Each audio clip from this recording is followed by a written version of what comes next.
20 December Friday the Hindu editorial में आप सभी का स्वागत है बरखा मैम के साथ। और आज हम इस द हिंदू एडिटोरियल में जो टॉपिक पढ़ेंगे वो आपको थोड़ा सा लगेगा डिफिकल्ट, लेकिन जब उसको हम पढ़ेंगे ना एक एक लाइन, तो जैसे जैसे हम एक एक लाइन क्रॉस करते जाएंगे आपको वो चीज इजी लगती चली जाएगी।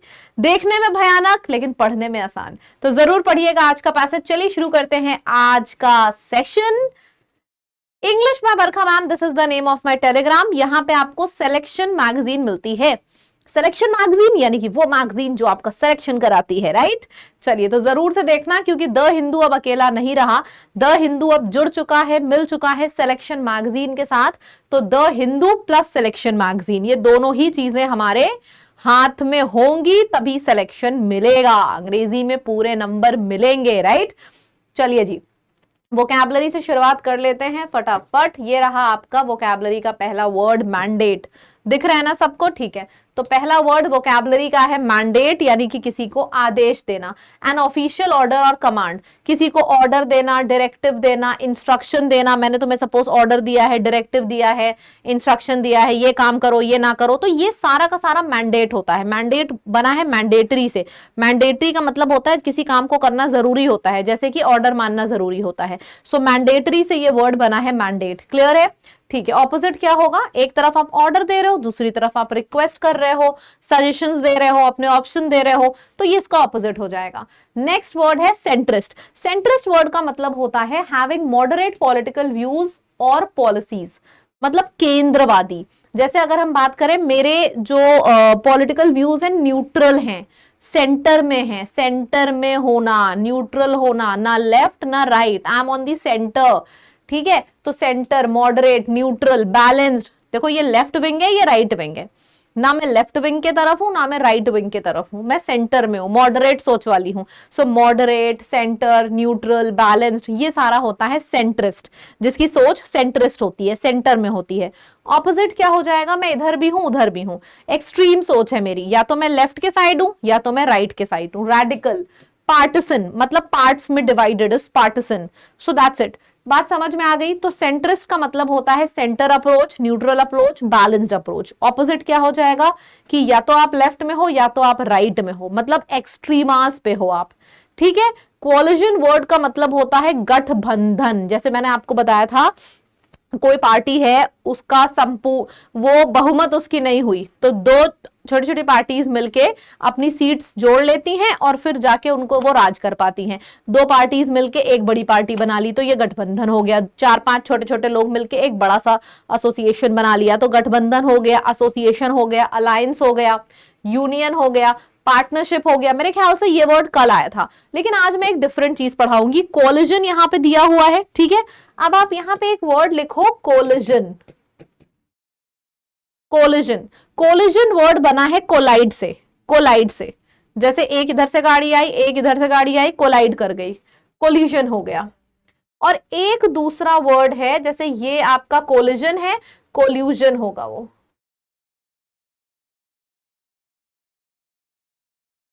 कोल्यूजन, ठीक है।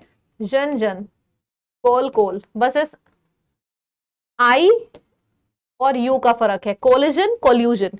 कोलिजन वर्ड बना है कोलाइड से, और कोलाइड का मतलब हो गया दो गाड़ी आपस में आके भिड़ गई, क्रैश हो गया। सो कोलिजन इज क्रैश हो जाना, एंड कोल्यूजन इज कॉल्यूड करके कोई सीक्रेट अग्रीमेंट बनाया गया है। So collusion is a secret agreement, जिसमें यू आया है, that is a secret agreement. और कोलिजन का मतलब हो जाएगा क्रैश कर जाना, कोलाइड कर जाना। और कोलिजन का मतलब हो जाएगा गठबंधन, a temporary alliance of groups. फिर है अलायंस, यूनियन, पार्टनरशिप, ये सारा हमारा हो जाएगा। और अगर एक तरफ लोग आके मिल रहे हैं तो ऑपोजिट क्या हो जाएगा? अलग अलग हिस्से में डिवाइड होना। एक तरफ लोग आके मिल रहे हैं तो ऑपोजिट हो जाएगा अलग अलग हिस्से में डिवाइड होना। सो डिवाइड, सेपरेट, और ये स्प्लिट, सेग्रीगेटेड, ये सारे वर्ड्स आ जाएंगे। क्लियर है? परफेक्ट। आगे बढ़ते हैं। फोरफोल्ड, फोरफोल्ड का मतलब होता है किसी चीज को प्रिडिक्ट करना। जैसे फ्यूचर में जो होने वाला है मैंने प्रिडिक्ट कर लिया, मतलब इसको फोरफोल्ड कर लिया, 4C कर लिया। FORE आता है ना, तो इसका मतलब वैसे भी होता है, फ्यूचर की बात हो रही है, तो 4C हो गया। 4C आपने सोचा होगा 4 सीन सर्कमस्टांसेस, देखा हुआ था, मैंने प्रिडिक्ट किया था।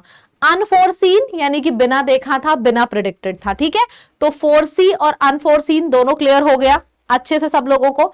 अनफोर्सीन एंटोनिम होगा इसका, अनफोर्सीन बिना सोचे बिना प्रिडिक्ट किए, unpredicted, unforeseen, unexpected, surprised, spontaneous, अचानक से कुछ हो गया, इट इज स्पॉन्टेनियस, ठीक है। तो इन सब का मतलब होता है कि इट वॉज नॉट प्रिडिक्टेड। ऊपर क्या हो जाएगा, प्रिडिक्टेड है, प्रोफेसीड है, एंटिसिपेटेड है। एंटिसिपेट का भी मतलब होता है कि आपने होप किया है, आपने प्रिडिक्ट किया हुआ है, ठीक है। फोरसी हो गया, फोर टोल्ड हो गया, ठीक है। तो एक साइड हो रहा है मैंने फ्यूचर का सोचा है, फ्यूचर का सोचा है मतलब प्रिडिक्ट किया है, फोरसी किया है, फोरसी हो गया, प्रिडिक्ट हो गया, क्लियर है।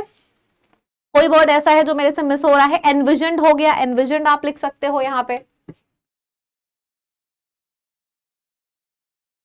एनविजनड हो गया, एनविजन मैंने फ्यूचर का कुछ विजन देख रखा है, ठीक है। तो फोरसी, फोरटेल, एनविजन, प्रिडिक्ट, एंटिसिपेट, ये सारे वर्ड्स हो जाते हैं जब आपने प्रिडिक्ट किया है।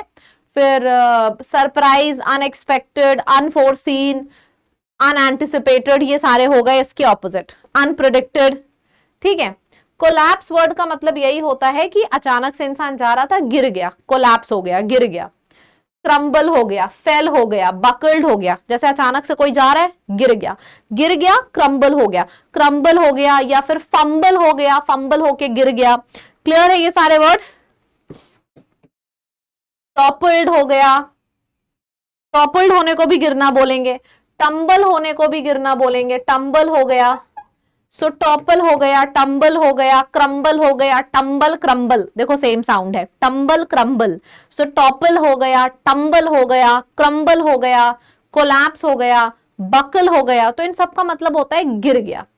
टंबल क्रम्बल, टंबल क्रम्बल याद रखना, और टॉपल, दो वर्ड अच्छे से आपको याद हो जाएंगे, टंबल, क्रम्बल एंड टॉपल्ड, इन सब का मतलब होता है गिरना। ऑपोजिट हो गया, एक तरफ गिरा है, दूसरे तरफ एकदम स्ट्रांगली खड़ा है, स्टूड स्ट्रेट, स्ट्रेंथन, रोज्ड, मतलब he is standing straight. Clearly समझ में आ गया है आप लोगों को, ठीक है। आगे बढ़ते हैं, इंटरवेंशंस। इंटरवेंशंस का मतलब यही होता है इंटरवीन करना, इंटरफेयर करना, इन्वॉल्वमेंट करना, मतलब आप बीच में घुसने की बात कर रहे हो, इन्वॉल्वमेंट करना, ठीक है, बीच में घुस रहे हो। मिडिल में तो मेडिएशन हो गया, मिडिल से बना है ये सारे वर्ड्स हो गए, ठीक है। तो क्या क्या हो गया आपका, इन्वॉल्वमेंट, इंटरफेरेंस, इंटरफेयर कर रहा है, इन्वॉल्व कर रहा है, बीच में नोज अपनी पिकल करना, मतलब बीच में नाक घुसेड़ना, इंटरवेंशन, मेडिएशन, ये सारे वर्ड्स हो गए जो बीच में घुसने के लिए यूज होते हैं। इसका ऑपोजिट क्या हो गया, किसी से दूर होने की बात हो रही है, मतलब आप विड्रॉ करने की बात कर रहे हो, ठीक है, आपको कोई फर्क ही नहीं पड़ रहा है। इनडिफरेंस आप यहां पे लिख सकते हो, इनडिफरेंस यानी कि फर्क ही ना पड़ना, विड्रॉ कर लिया आपने, अपने आप को सामने वाले से डिटैच कर लिया, अटैच दिस, डिटैच दिस, मतलब फर्क ही नहीं पड़ रहा है, ठीक है। So we are done with this. Balloon का मतलब क्या होता है, बलून फुलाते हो, छोड़ते हो, ऊपर की तरफ बढ़ता चला जाता है, उड़ता चला जाता है बलून, मतलब कि नीचे से ऊपर की तरफ जाना, इज बलून्ड। जैसे बलून में हवा भरो, छोड़ो तो ऊपर की तरफ चला जाएगा तुरंत, मतलब इंक्रीमेंट, नीचे से ऊपर, राइज, इंक्रीमेंट, एक्सपेंशन, सर्ज, और क्या हो जाएगा, बढ़ने को हम बोलेंगे एम्पलीफाई, एम्पलीफाई, एनलार्ज, ये सारे वर्ड्स आपने सुने हैं, ऊपर की तरफ जाना, राइज करना, एनलार्ज करना, एम्पलीफाई करना, मतलब नीचे से ऊपर की तरफ बढ़ रहा है। ऑपोजिट क्या हो जाएगा, नीचे गिर जाना, डिक्रीज हो जाना, डिक्रीज, डिक्रीज के साथ साथ आप यहां पे डिप्लीट भी लिख सकते हो, डिक्रीज, डिक्रीज के साथ साथ डिप्लीट हमने यहां पे लिख दिया है, श्रंक लिख दिया है, संक लिख दिया, संक का भी मतलब होता है डूब जाना, कॉन्ट्रैक्ट, जैसे कपड़े कॉन्ट्रैक्ट कर गए, धुलने से कपड़े कॉन्ट्रैक्ट कर गए, तो सुकड़ना उसको भी बोलेंगे हम। तो ये सारे वर्ड्स यहां पे आएंगे। बलून इज इंक्रीज, नीचे से ऊपर जाना, इंक्रीज करना, सर्ज करना, स्वेल, एक्सपैंड, एनलार्ज। ऑपोजिट हो जाएगा श्रंक करना, डिक्रीज करना, कॉन्ट्रैक्ट करना, तो ये सारा ऑपोजिट हो जाएगा, ठीक है। ये तो इजी था। स्नैप का मतलब होता है ब्रेकिंग सडनली और शार्पली, जैसे अचानक से कोई लड़ाई हो गई, इट ब्रेक आउट सडनली, तो उसको हम स्नैप बोलेंगे। मैंने अलग से इसलिए लिखा है क्योंकि स्नैप फोटो को भी बोलते हैं, पर इस वाले पैराग्राफ में स्नैप का मतलब है जब कोई चीज अचानक से ब्रेक हो जाती है। ठीक है, चलिए अब हम आ जाते हैं फ्रेजल वर्ब पे। पुट ऑफ का मतलब होता है किसी चीज को पोस्टपोन करना या डिले करना, जैसे कि they put off the meeting until next week. Put up with का मतलब होता है टॉलरेट करना, जैसे मैंने बोला I can not put up with you, या फिर I can not bear with you, दोनों का मतलब सेम है। पुट ऑन का मतलब होता है वेयर समथिंग, जैसे मैंने बोला please wait let me put on my jacket, बहुत ठंड है बाहर, please wait let me put on my jacket. तो पुट ऑन का मतलब होता है किसी चीज को पहनना, वियर करना। पुट ऑफ मतलब कि पोस्टपोन करना। अच्छा, कॉल ऑफ का मतलब क्या होता है? कॉल ऑफ का मतलब होता है कैंसिल करना। So put off is postpone करना, कॉल ऑफ इज कैंसिल करना। पुट ऑन कपड़े पहनना, put up with, bear with मतलब टॉलरेट करना। क्लियर है? देखो आपने बोला था कि मैम एग्जांपल्स भी दीजिए, तो मैंने फ्रेजल वर्ब में एग्जांपल्स भी इंक्लूड किए हैं। कमेंट्स की इतनी वैल्यू होती है, ठीक है? कमेंट्स हमको और आपको और ज्यादा जोड़ता है, so that is a very essential part. फिर आ जाते हैं पुट योर कार्ड्स राइट, मतलब behave in a right manner. High stakes का मतलब होता है अ सिचुएशन और decision involving a lot of risk. We have to go on very high stakes, मतलब ऐसी सिचुएशन इन्वॉल्व करना जिसमें बहुत ज्यादा रिस्क इन्वॉल्व है। टेकिंग अ गैम्बल, इसका मतलब होता है to take a big risk, taking a Gamble, taking a risk. Confidence booster के 2 सवाल आपके सामने आपकी स्क्रीन पर आ चुके हैं। सभी लोगों को इसका आंसर करना है और बताना है कि क्या होगा इसका करेक्ट आंसर। जल्दी से बताइए, क्वेश्चन आपके सामने है, बताइए करेक्ट आंसर क्या होगा। Snap, break, synonym mandate, mandate मतलब जरूरी, जितना ऑर्डर फॉलो करना जरूरी होता है, तो मैंडेट वर्ड मैंडेटरी से बना है, मतलब जरूरी, यानी कि बी। बलून, बलून को छोड़ो, बस ऊपर की तरफ जाता है, तो ऊपर की तरफ जाने को बलून्ड बोलते हैं। बलून्ड हो गया, और ये क्या बोलते हैं, राइज हो गया, ऊपर की तरफ जाना, एम्पलीफाइड हो गया, एक्सपैंड हो गया, एनलार्ज हो गया, ये सब हो जाएगा। Which of the following is an antonym of the word collision? पहले आप सी वाले और वर्ड बताओ। मैंने 2 मीनिंग बताए थे, एक कोलिजन था और एक कोल्यूजन था। एक में आई था, एक में यू था, दोनों का मीनिंग बताओ, कोलिजन एंड कोल्यूजन का, जल्दी से। कोलिजन इज कोलाइड करना, क्रैश करना, and collusion is a secret agreement. Perfect, बहुत बढ़िया। फोरटेल, फोरटेल, फोरटेल, फोरसी, प्रेडिक्ट, आगे का सोचना। एंटोनिम पीछे का, मतलब आगे का नहीं सोचना। Collapse, breakdown. सो आंसर आपका यहाँ पे स्टूड हो जाएगा, क्योंकि आपसे एंटोनिम यहाँ पे और यहाँ पे दोनों पे एंटोनिम पूछा जा रहा है। कोलैप्स में गिर गया, ऑपोजिट स्ट्रेट खड़े हो जाना। चलिए, आरसी है reading comprehension, costly gamble on French president Emmanuel Macron and his politics, मतलब एक तरीके से इन्होंने कुछ डिसीजंस लिए, it was a total gamble, और ऐसा गैम्बल जिसमें इनका लॉस हुआ, मतलब गैम्बल, ऐसा गैम्बल जैसे इसमें इनका लॉस हुआ। इसका मतलब ये हुआ इन्होंने कुछ ऐसे डिसीजंस लिए जो इनके लिए बहुत भारी पड़ गए। ठीक है, बाकी चीजें तो पढ़ के समझ में आएंगी। इसको थोड़ा सा ऊपर कर देते हैं, पूरे के पूरे स्क्रीन पर अब आपको सिर्फ और सिर्फ पैसेज दिख रहा है। ये पैसेज मैगजीन में भी है, तो आपको स्क्रीनशॉट लेने की जरूरत नहीं है। बस मैं जब पढ़ूंगी ना, तो उसको पूरा अच्छे से समझना, ताकि इसके आगे का जो पार्ट है वो आप खुद से जब पढ़ोगे मैगजीन में तो समझ में आए, तो इसी वजह से अच्छे से समझना। France president Emmanuel Macron called a snap, मतलब इट वाज काइंड ऑफ अचानक से, समथिंग अचानक से आ जाना। It was a breakdown kind of election, जो कि उन्होंने जून में अनाउंस कर दिए। 2 पॉलिटिकल ऑब्जेक्टिव्स थे इस इलेक्शन के, जो उन्होंने जून में अनाउंस किए थे। सबसे पहला एक मैंडेट यानी कि ऑर्डर ये था कि जो उनकी सेंट्रिस्ट कोलिजन है, मतलब जो उनकी गवर्नमेंट है, उस पर फोकस डालना। अरेस्ट द सर्ज ऑफ, और जो दूसरी है राइट नेशनल रैली, उसको एक तरीके से स्टॉप कर देना। राइट नेशनल रैली जो कि जिसने फिनिश किया था first in the European election. कितना मस्त, कितना अच्छा तरीका है बोलने का कि I won the election, I finished first in the European election. Finished first का मतलब यही होता है जीत जाना। यहां तक समझ में आ गया। इमैनुअल मैक्रोन ने जून में इलेक्शन अनाउंस किया था। उनका 2 मुद्दा था, एक अपनी पार्टी को हाईलाइट में लाना, दूसरा जो दूसरी पार्टी है जिसने यूरोप में इलेक्शन जीते थे उसका स्टॉप करना। But what he got was a hung parliament. Hung parliament यानी कि दोनों में से कुछ भी, कोई भी नहीं जीता। इनफैक्ट क्या हुआ, जो left wing new popular front यानी कि एनएफपी है, वो सबसे बड़ा ब्लॉक बन के सामने आ गया। व्हाट ही डिड वाज, उन्होंने सबसे पहला डिसीजन ले लिया। दूसरा इन्होंने क्या किया, इन्होंने माइकल बैरियर को उठा लिया, जो कि एक कंजर्वेटिव लीडर है रिपब्लिक पार्टी का, जिसकी 4th रैंक आई थी इलेक्शन में, इसको उठा लिया और बोला कि भाई तुम गवर्नमेंट बनाओ। ये इसका डिजास्टर डिसीजन था इमैनुअल मैक्रोन का, क्योंकि ये जो इसकी गवर्नमेंट है जो इसने बनाई, वो गवर्नमेंट सिर्फ 3 महीने चली, 3 महीने में कोलैप्स हो गई और फ्रांस को विदाउट बजट छोड़ दिया 2025 में। पहला डिसीजन ये फेल हो गया, दूसरा गैम्बल जो इसने डिसीजन ये लिया था ये फेल हो गया। अब क्या हुआ, if he learned nothing from his gambles, gambles मतलब इतने बड़े बड़े डिसीजन से मैक्रोन ने कुछ नहीं सीखा, फिर से एक इन्होंने कर्म कर दिया। Macron has appointed François बायरो leader of the democratic movement party. इन्होंने ये तीसरी चीज करी कि इनको अपॉइंट कर दिया डेमोक्रेटिक मूवमेंट पार्टी का लीडर, जो कि सिर्फ 33 सीट जीत पाया है 577 नेशनल असेंबली में से। इनको नेक्स्ट प्राइम मिनिस्टर अपॉइंट कर दिया। इवन इफ मैक्रोन कोलिजन, मतलब मैक्रोन की जो खुद की पार्टी है, अगर वो भी, जिसका नाम है एनसेम्बल, अगर वो खुद इससे मिल जाएगी एंड द रिपब्लिकन्स खुद इससे मिल जाएगी, तो भी टुगेदर आके भी they do not have a majority, वो मेजोरिटी नहीं बना पाएंगे कि वो बिल पास कर पाए पार्लियामेंट में। Socialist party which is a part of the left will alliance has already set it will not join the new government. और जो ये पार्टी बची थी सोशलिस्ट पार्टी, इसने पहले ही बोल दिया कि जो नई गवर्नमेंट है वो मैं ज्वाइन नहीं करूंगा।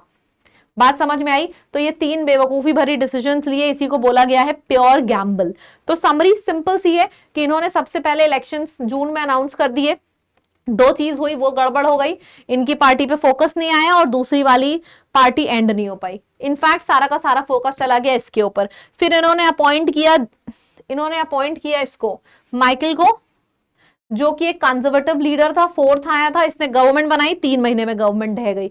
फिर इनको अपॉइंट किया जिनको सिर्फ 33 सीट मिली, इतनी कम सीट कि अगर फ्रेंच मैनुअल अपनी खुद की गवर्नमेंट और इनको मिला दें तो भी मेजोरिटी नहीं बन पाएगी। और चौथी जो सोशलिस्ट पार्टी बची थी, उसने तो कह दिया हम नए वाले में कोलिजन करेंगे ही नहीं, मतलब हम इनको ज्वाइन करेंगे ही नहीं। तो इस चीज के ऊपर पूरा पैरा था। ठीक है, अब चलो इसका आंसर करो। अगर आपने आंसर कर लिया तो समझिएगा कि आप बहुत ही सही डायरेक्शन में मूव कर रहे हो। What were the 2 main political objectives of President Macron when he called the snap legislative elections in June?